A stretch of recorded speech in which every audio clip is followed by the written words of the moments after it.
Бізге менеджер хабарласады, Түркістанда концерт cancel деп. Не үшін? Адамдар көп қоңырау шалып акиматқа, бұлар келмесін деп, сол баяғы 2015-тегі жырды бастаған. Андай өлтіреміз деген ба, нақтысы былай айтқан ғой, көтеріліске шығамыз деген, штурмовать етеміз деген, болдырмаймыз деген, бәрібір аэропортта болсын, қай жерде болсын, сөйтіп сондай деген. Одан кейін сосын андай басын кесіп аламыз деген, кәдімгідей айтқан өлтіреміз деген сияқты.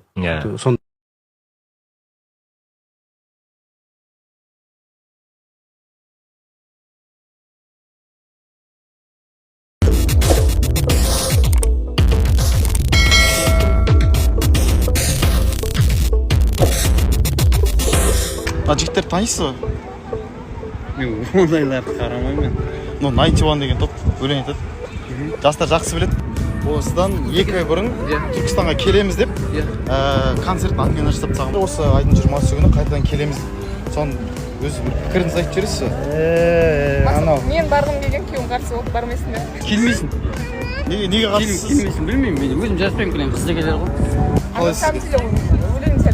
Дәл мен осыған баратын болсам, ертең бала жағам қыз теге өкілден сияқты. Шаруам жоқ, не істесе осы істесін. Жоқ, творчествосы өлең тыңдап ұнатасыз ба? Жоқ. Қандай ой пікірің бар осы туралы? Басын жарамыз ғой десең. Негізі бұл 91-ді мен онша тыңдамаймын. Онша көбінесе қара кесектің өлеңдерін. Доңдырып тастаған өткен күнің, орап солық бал теккен гүлім, өткен бас.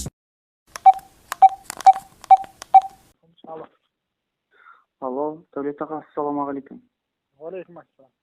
Бұл Ерболат қой. Қалдарың қалай? Шүкір Алла, ақсындап жүріп жатырмыз аға. Сұраңа, бәрі жақсы ма? Өнер жақсы ма? Өнер жақсы, иә, ақсындап. Сендердің ана тірліктерің надоелы. Аха. Мен танисың ба сен? Есіңде ме? Иә, аға, танимын, әрине танимын. Спорт және министерстводан мен Дәулет ағаң тұрылған. Иә. Анан 91, 90, 12 дей ма? Не ол? Кімдер ол? Менің балдарым ғой, менің балдарым. Неме қалан шулап жүрсіңдер? Болды ғой, баға, өткенде ең соңғы выступление көрдіңіздер ғой. Жоқ, ол не деген сұмдық, ана балаларың былай қарасаң, ана әкесін ауыз сүзген темір үзетін жігіттер. Иә. Не деген сұмдық? Мен ток-шоуға шақыру керек па, сондай әңгімелерге мен сендер үшін бару керекпін ба? Маған спорт жайлы бағанаға. Охота жайлы айтса бір жөн. Иә. Или мен оншық көріңдер ма? Жоқ аға, жоқ. Мен түсінбей тұрмын, неге сізге бұл әңгіме жетіп отқанда түсінбей. Сен Арыстанбек Мұхаммадиұлын танисың ба, ол кісіні, министр ғой? Иә. Сол кісінің бәрін ұйымдастырып отырған. Қалай маған жетпейді, мен балаларым жоқ па? Сол қатарлы, мен онда интернет соцсет не екен білмеймін ба мен? Аға, біз бұның бәрін бітірдік қой, өткен соңында жиған шыққан кезде. Қашан бітірді, аналарың әлі жүр, мен сендерге айтайын. Ол ертең ауруға сәдет қалмайды. Өнердің адамдары өнерде ары қарай жүре береді, білесің ба? Иә. Шып болсын. Ол ертең шашын үйсі, ертең ол бір жерде шығады қайтып. Быйықшы 91-де мен өлең айтқан деп. Ертең сол әңгіме керек па сендерге? Ол ертең талай қыздарды құртады ертең ол. Жанкүйер деген жетеді. Кішкене сен жасыңға де 30-ға келіп атсың. 30-дан астым аға. 30-дан асып атсың. Үлкен жігітсің, лауазымда. Иә. Бұл не істейсіңдер оны? Мақұл, мен саған ұрыспаймын, ол сен өзіңнің өмірің, сол арқы ғанибет аласың сен. Елдің қошеметіне бөленесің. Дұрыс. Иә. Біз соңғы, Дәулет аға, біз соңғы осы жақында ғана выступлениеде біз шықтық қой, ешқандай әңгімесіз шығып бәрі көрді ғой енді. Никакой сахна болды. Мен сендерге айтамын, никакой сахна. Бұдан кейін сахна деген жоқ. Құртыңдар, шетелге көздерін, шетелде көрсетсін. Ақыры тура шетел түрлері. Мені бүйтіп ток-шоуға шақырып ондай, маған ондай сұрақтар керек емес. Болмаса мен қалзын көрдіңдер ма мені? Оға сіз айтыңыз, кім оған сіз? Астанаға өзі шықты ма? Біз өткенде ғана ол кісімен сөйлестік қой барып. Не сөйлестіңдер? Барып, ол кісімен отырып сөйлесіп, бұл тек қана өнер екенін түсіндірдік. Қазір мысалы Құдай қаласа BBC телеканалы келе жатыр. Бізге сұхбат алуға, BBC деген өзін білесіз ғой. Иә. Осының бәрі енді көптеген жұмыс қой бізге де девичтер Астанаға бәрін түсіндір. Жоқ, болды. Ақшаларың шығардыңдар ғой бәрі. Жетеді ғой. Жеткілікті ғой. Құртыңдар көздерін. Мен білесің ғой, мен көп сөйлемеймін. Балам. Алло.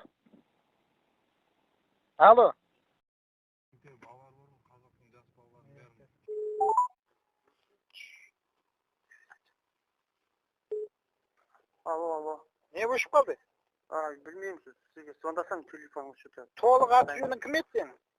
Ерболат Беделхан. Ордадағы аға, ордадағы.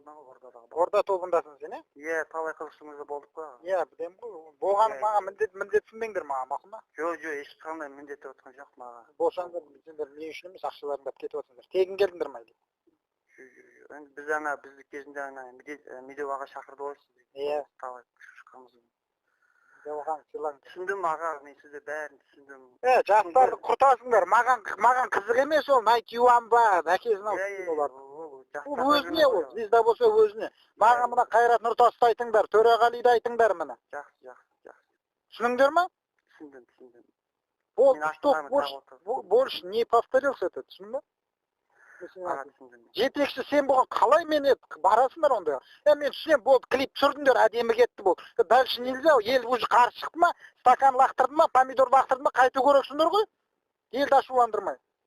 Біздің нешеудір жындылар бар, қазақтың ертең алаты қарын бірақ жарады концерт шығармайды.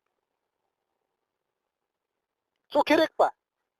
Жас балдар бар. Жас болса инвалид болады ертең анан түрлерімен. Сосын сен кінәлі боласың. Не надо наслаждаться 5-минутным кайфом. Или ақша тауып атсыңдар ма, миллиард? Жоқ, Болды, қойыңдар, осы жерден доғартыңдар, түсініңдер ма? Түсінің ба деймін? Түсіндім. Бәріне айт, сабақ болсын. Давай, сау бол. Жақсы. Не, жігіттер, немен келдіңдер бүгін? Чем пришли сегодня? Каким месседжем?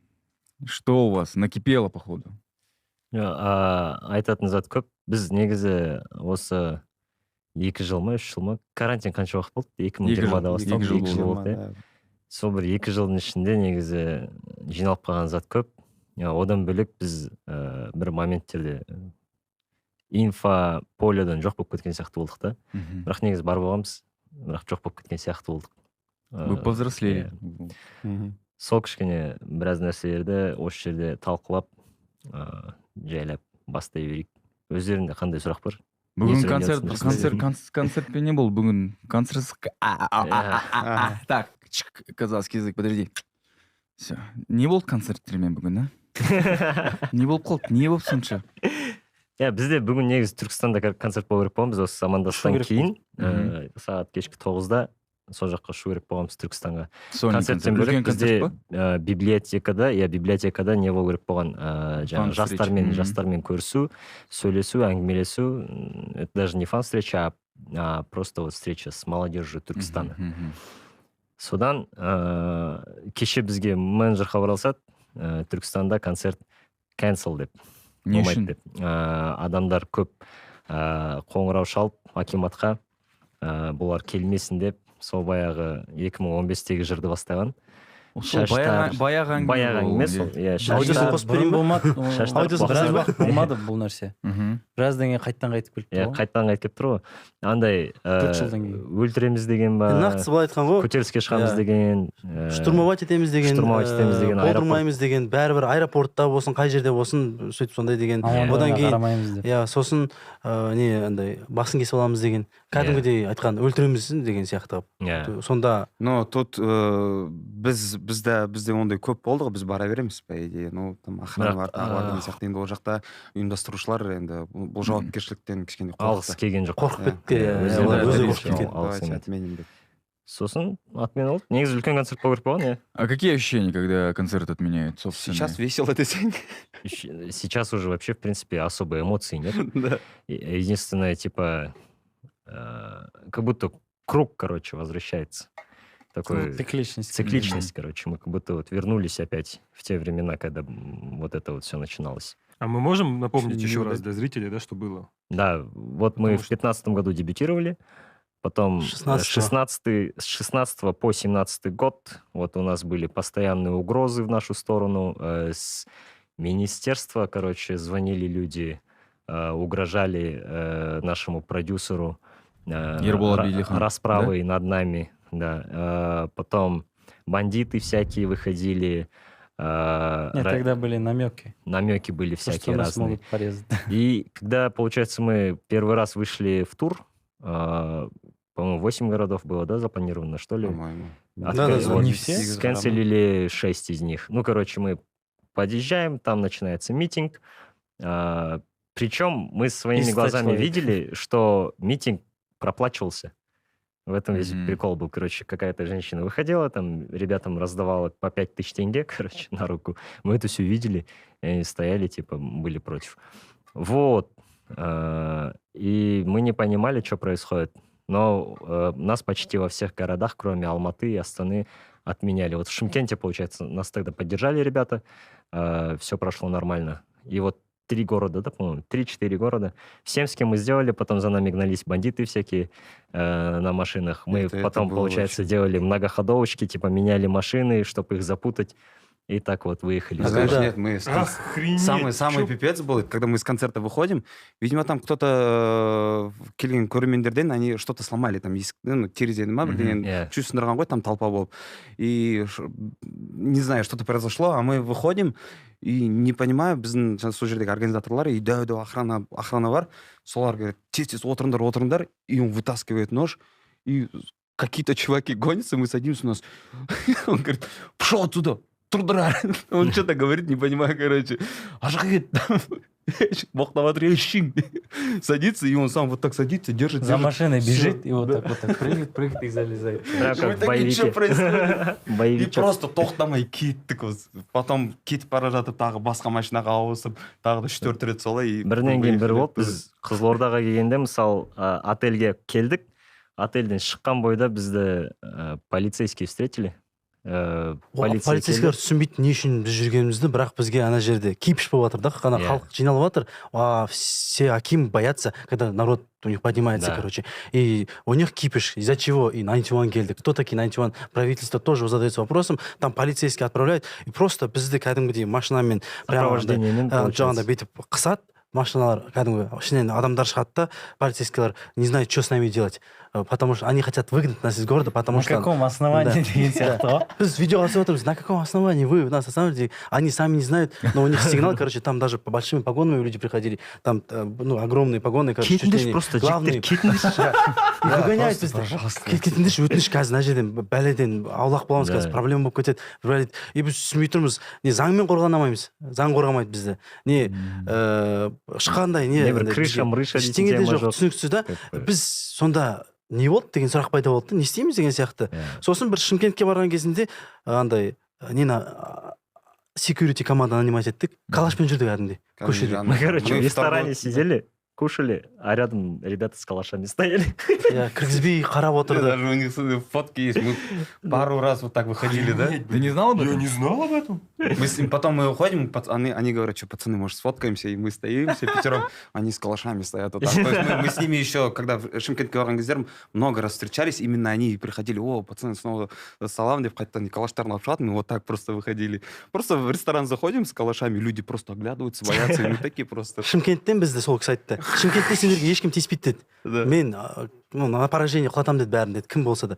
Таразға тапсырамын қазір деді, сол ана командаға деді. Бірақ Таразға енді көреміз қазір қалай болатынын, но тоже сол жақта мықты адамдар деді. Вы оплачивали это охране? Иә, төленді. Кәдімгідей төленді. Это от себя было. Жоқ, бірақ негізі төленді ғой ол. Я не знаю. Төленді өйткені айтты ғой, келесі командаға Таразға тағы төленіп кетті. Ну, типа, без төледік по уже, ол кезде Ерболат аға все решал. Еще этот, Давлет Турлхан звонил, короче. Этот звонок многие знают. Да, я знаю. Его сеть слили. Вот. Звонил, получается, Ерболат аға, и біраз әңгіме айтып саған. Мы тогда, короче, просто на студии сидели, и что было тогда? Біз студияда отырмыз, біз өлең жазып отқанбыз, одан кейін студияда отырсақ, бізге аудио жібереді, который вот в YouTube ходит, в сети, да. Сол аудионы жібереді, и мы такие сидим, мы жестко задумались тогда. Типа, зачем мы этим занимаемся? Да, не істеватыр деген сияқты. Ерболат аға ертесінде шақырып алды. Так, жігіттер, что-то все слишком серьезно болып кетті, короче. Не істейміз дейді. На него кто-то пожаловался, короче. Может, көшіп кетеміз, или осы жерден қоя салайық па деп. И мы такие, капец, в смысле, қалай істейміз? И потом он говорит, или, может, наймем охрану личную. Так будем двигаться. И мы такие, давайте тогда наймем охрану личную. И так будем двигаться. А потом уже где-то бір аптадан кейін это все шум болып кеткеннен кейін ол нәрсенің бәрі жаңағы қайттан шығып оправданиялар болып жаңағы анау мынау. Мы таки до конца не знаем, что там было. Сказали, что это не он, что это какой-то пародист. Он всегда это он был. Всегда так говорят. Я сөйтіп айтады, президент білмейміз нақтысын, бірақ енді бұл жерде логично ондай угрозаны жас балдарға үлкен кісі, тем более министр такой говорит. Сол кезде он был на посту каком-то, мен білмей тұрмын. Не был, он отошел тогда. Сол кезде кетті ма? Только отошел. Просто сен сол кезде... Давайте подпрыгнем так, чтобы... Вот, вы группа успешная, 91, запреты концертов, хейт, общий хейт, национальный хейт, эстрада вас не принимает. Но какой-то момент лед тронулся. Какой-то